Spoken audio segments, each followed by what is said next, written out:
नमस्कार दोस्तों, एक बार फिर से स्वागत है आपका हमारे YouTube चैनल में। वक्त हो चला है आज की कुछ अहम और बड़ी खबरों का। देश भर में बढ़ते कोरोना संक्रमण को देखते हुए सरकार ने कई अहम फैसले लिए हैं। इसके अलावा कोरोना महामारी और लॉकडाउन को लेकर कुछ बड़ी खबरें निकल कर आ रही हैं, जिन्हें आपका जानना बेहद जरूरी है। तो चलिए दोस्तों, नजर डालते हैं आज की सभी बड़ी खबरों पर। भारत में कोरोना का संक्रमण कम होने का नाम ही नहीं ले रहा है। पूरे देश में संक्रमण से अब तक के सारे रिकॉर्ड टूट चुके हैं। पिछले कुछ समय से हर रोज 3 लाख से ज्यादा नए मामले सामने आ रहे हैं, जबकि एक सप्ताह के अंदर नए मरीजों का आंकड़ा 22.5 लाख हो गया है। देश में अभी 28,13,658 एक्टिव केसेस हैं, वहीं 1,95,129 लोगों की मौत हो चुकी है। इसके अलावा देश में वैक्सीन बनाए जाने के काम को गति देने के लिए अमेरिका ने वैक्सीन के कच्चे माल पर लगी रोक हटाते हुए भारत को तुरंत रॉ मटेरियल सप्लाई करने का फैसला लिया है। अमेरिका के राष्ट्रीय सुरक्षा सलाहकार की ओर से कहा गया है कि भारत में बन रही कोविशील्ड वैक्सीन के लिए जिस कच्चे माल की जरूरत होगी, अमेरिका उसे तुरंत मुहैया कराएगा। साथ ही यूपी के उप मुख्यमंत्री केशव प्रसाद मौर्य ने लखनऊ के सिविल अस्पताल में अपनी पत्नी सहित कोरोना वैक्सीन की दूसरी डोज लगवाई। उन्होंने ट्वीट कर इस बात की जानकारी दी। इसके अलावा उन्होंने जनता से भी तय सीमा पर कोरोना वैक्सीन लगवाने की अपील की है।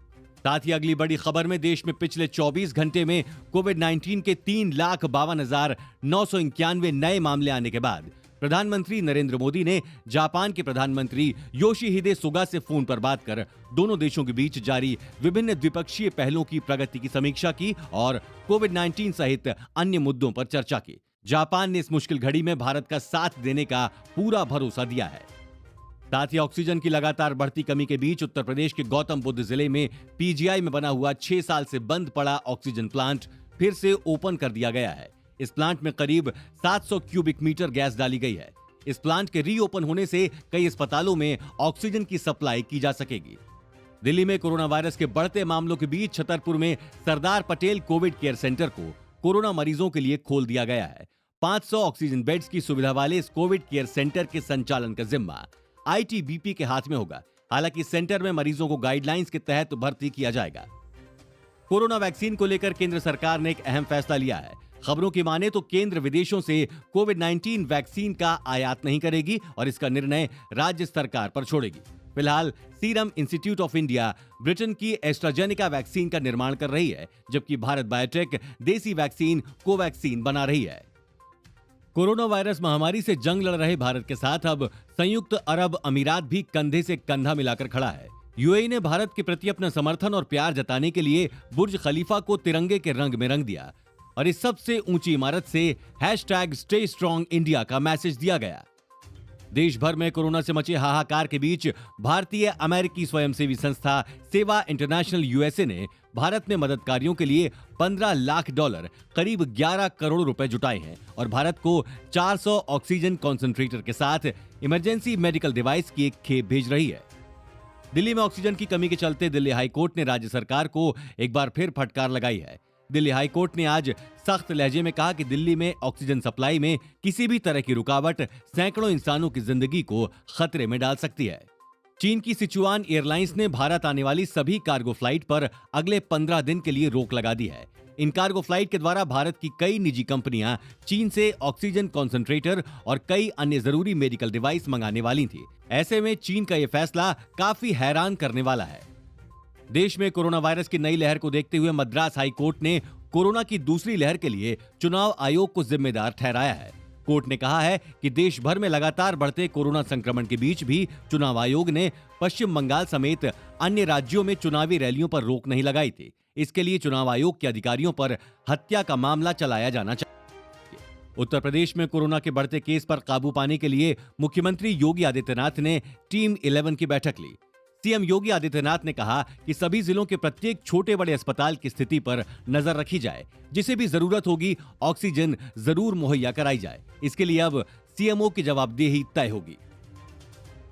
कोरोना महामारी की दोहरी मार झेल रही दिल्ली की जनता के लिए मुख्यमंत्री अरविंद केजरीवाल ने बड़ा ऐलान किया है।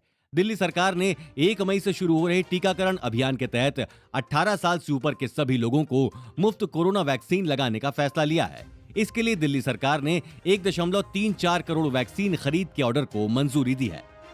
उत्तर प्रदेश के आगरा जिले में एक बेहद दिल दहला देने वाला मामला सामने आया है। एम्बुलेंस नहीं मिलने के कारण मोहित नामक एक शख्स को अपने पिता का शव कार की छत पर बांधकर शमशान लाना पड़ा।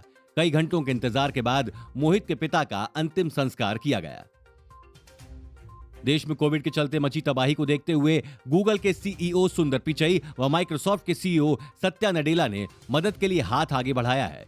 गूगल और माइक्रोसॉफ्ट ने भारत की मदद के लिए 135 करोड़ रुपए के फंड का ऐलान किया। सुंदर पिचई ने खुद ट्वीट कर इसकी जानकारी दी है। महामारी के खिलाफ जंग में भारतीय सेना भी उतरी मैदान में। Chief of defence staff general Bipin Rawat ने कोरोना के बढ़ते संक्रमण के बीच पीएम नरेंद्र मोदी से मुलाकात की। पीएम के साथ उन्होंने महामारी से निपटने के लिए सेना की तैयारियों और शुरू किए गए कार्यों की समीक्षा की। नए कृषि कानूनों के विरोध में सिंघू बॉर्डर समेत दिल्ली की सीमाओं पर कई महीनों से प्रदर्शन कर रहे किसानों ने दिल्ली पुलिस से राष्ट्रीय राजधानी में कोविड-19 से निपटने की खातिर आपात सेवाओं की आपूर्ति के लिए सिंघू बॉर्डर पर राजमार्ग को एक तरफ खोलने की अपील की है। इसके लिए संयुक्त किसान मोर्चा की ओर से दिल्ली पुलिस को चिट्ठी लिखी गई है। गुजरात के सूरत के आयुष हॉस्पिटल में रविवार देर रात लगी आग में 4 मरीजों की मौत हो गई है। यह आग रात 12 बजे के करीब लगी, जिसके बाद आईसीयू में भर्ती 16 मरीजों को बचाया गया और बिना किसी दुर्घटना के सुरक्षित स्थानों पर स्थानांतरित कर दिया गया। आग लगने का कारण शॉर्ट सर्किट बताया जा रहा है। कोरोना की दूसरी लहर के बीच कर्नाटक के मुख्यमंत्री बीएस येदियुरप्पा ने प्रदेश में 27 अप्रैल रात 9 बजे से 14 दिनों के कोविड कर्फ्यू का ऐलान कर दिया है। इसके तहत राज्य में कड़ी बंदिशें लगाई जा रही हैं। इस दौरान केवल कंस्ट्रक्शन, मैन्युफैक्चरिंग और एग्रीकल्चर सेक्टर्स के तहत ही कामकाज की अनुमति होगी। नए नियमों के तहत सुबह 6 बजे से 10 बजे तक ही जरूरी सेवाओं के तहत सप्लाई की छूट दी जाएगी। उत्तराखंड की राजधानी देहरादून सहित अन्य 8 शहरों में आगामी 3 मई तक कोरोना कर्फ्यू का ऐलान कर दिया गया है। ये कर्फ्यू 26 अप्रैल शाम 7 बजे से 3 मई सुबह 5 बजे तक लागू रहेगा।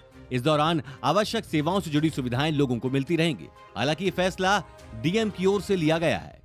हरियाणा सरकार ने कोरोना के बढ़ते मामलों के बावजूद गुरुग्राम और फरीदाबाद में लॉकडाउन नहीं लगाने का फैसला लिया है। संक्रमण की चेन तोड़ने के लिए दोनों जिलों के अलावा करनाल, सोनीपत और हिसार में सख्ती और बढ़ाई जाएगी। जिलों में डीसी हालात के मद्देनजर अपने स्तर पर धारा 144 लगा सकेंगे। बिहार की राजधानी पटना में सोमवार की सुबह सुबह दर्दनाक भरी घटना सामने आई है। स्टेशन मास्टर ने अपने बच्चों के सामने कोरोना पॉजिटिव पत्नी की गला रेत कर हत्या कर दी और फिर छत से कूदकर जान दे दी। अतुल पटना जंक्शन के रूट जिले इंटरलॉकिंग में तैनात थे। पुलिस ने मौके पर पहुंचकर आगे की कार्यवाही शुरू कर दी है। पश्चिम बंगाल की मुख्यमंत्री ममता बनर्जी ने एक बार फिर चुनाव आयोग पर जमकर निशाना साधा है। मद्रास हाईकोर्ट की फटकार का समर्थन करते हुए ममता बनर्जी ने कहा है कि निर्वाचन आयोग को मैं कटघरे में खड़ा करूंगी, क्योंकि वो कोरोना के लिए जिम्मेदार हैं।